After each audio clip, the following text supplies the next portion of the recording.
Back to the show, Silicon Valley is known as the innovation capital of the U.S., maybe even the world. But other cities are also cranking up their efforts. Kansas City is branding itself as the Silicon Prairie Farms, that is.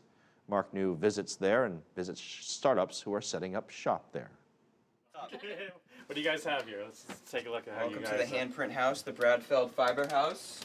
3D printing software startup Handprint hails from Boston, but the company surprised its peers by deciding to join Kansas City's Startup Village.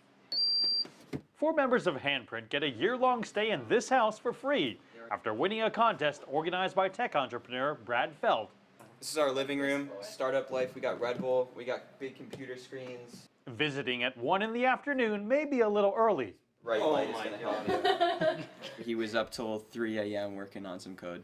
Coding is really like an art, right? So you only have so many hours of productivity a day. So if you're really into what you're working on, you know, you can it's nice to just keep going into the next day. Another big reason Handprint came to the KC Startup Village is free access to Google Fiber, which provides internet speeds 100 times faster than traditional connections. We had like 200 tabs open, and it's just crazy to have the internet be instant like that. It's almost an entirely different experience. 4 20-somethings sleep in 2 small rooms, though a new upstairs office is in the works. While friends on the coast still question why they're running a startup in Kansas City, Handprint says it's not only given them resources, but the advantage of Midwestern hospitality. So in Boston, when you set up a meeting, right, they'll spend like 15 to 20 minutes with you, and then they'll be looking at their watch the whole time. And here, you set up a coffee meeting, and it drags on for like an hour and a half, which is wonderful. We get introduced to people sometimes just with like one-line email intros, and those meetings sometimes go 5 hours long because it's just like, you know, incredible value. Handprint isn't the only out-of-town startup setting up shop right on this famous street.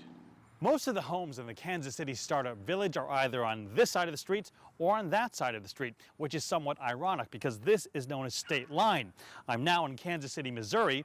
If I walk across over here, I'm still in Kansas City, but it's Kansas City, Kansas. And inside this special home, a startup with eye-opening elements. This is uranium. We're assured the amount is safe and legal by TravelingNuclear.com, a startup that aggregates scheduling and hiring information for U.S. nuclear power plants.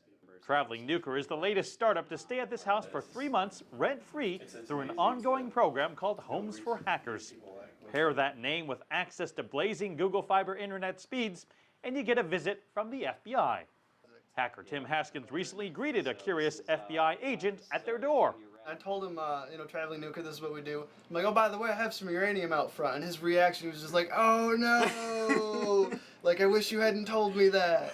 And I'm like, no, it's cool. We got it off of Amazon. We got a Geiger counter. You can just, it's cool. It's fine. We promise we didn't break any laws. Traveling Nuclear is not a group of undisciplined hackers. They go to bed by 10 p.m. and are up by 6 in the morning to do what's called the insanity workout. These hackers even follow a strict lean meats and vegetables diet. I've lost almost 50 pounds since I got here. It's pretty awesome. How about yourself? I've lost almost 60 pounds, and when I first got here, I couldn't even run a block. Now I can run 3 miles straight nonstop. Founder Christopher Barron says Homes for Hackers and Kansas City have given Traveling Nuclear a surge of energy. Cutting our rent bill out for 3 months for 3 people, that is very important to us at our stage in our business, and it's allowed us to focus full-time on development and marketing. Here, everybody wants to help out. You know, they hear about something and they're thinking about you, hey, you should make this connection with this person. The man who started the Homes for Hackers program is just a regular guy with a salary job. I ended up liquidating a retirement account to fund the down payment on a house for other people to live in for free. I get the question a lot, why aren't you taking equity in these startups? Why aren't you taking equity in these companies? And these guys, they just need a hand up. They're, you know, just bootstrapping it, just starting out. All right, Merry Christmas, fellas. I finally got the t-shirts. This genuine hospitality is what Barrett says makes Homes for Hackers and Kansas City unlike any other startup environment in the world. Mark New, CCTV, Kansas City.